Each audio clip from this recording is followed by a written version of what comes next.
4 એપ્રિલે આંતરરાષ્ટ્રીય ગાજર દિવસ તરીકે સમગ્ર વિશ્વમાં ઉજવાય છે। ત્યારે જૂનાગઢના ખામધ્રોડ ગામે એક પ્રગતિશીલ ખેડૂતે ગાજરની ખેતીની પરંપરા જાળવી છે।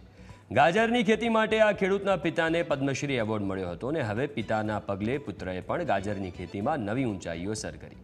એક ગાજરની લંબાઈ 8 થી 18 ઇંચની છે। તેઓ એકર દીઠ 8 થી 10 ટન ઉત્પાદન કરે છે અને પોતાની બ્રાન્ડ ઊભી કરીને બીજની નિકાસ કરે છે।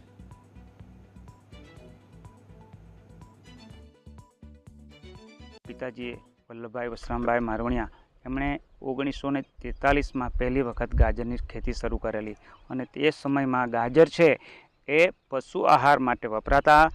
एमणे एक एवो विचार आव्यो कि आ गाजर है ए लोक चाहना बनी जाए और एने प्रथम वखत ज शाकभाजी अंदर एने प्रस्थापित कर्या। ए साल हती 1943 અને ત્યારે એમણે 10-10 કિલોની જે 2 પોટલીઓ વેચી ત્યારે એને 6 રૂપિયા એ ભાવ એને મળેલો। ત્યારે એ આશ્ચર્યચકિત એ ભાવ બજાર પ્રાપ્ત થયો। ત્યારથી એને ગાજરની ખેતી શરૂ કરી।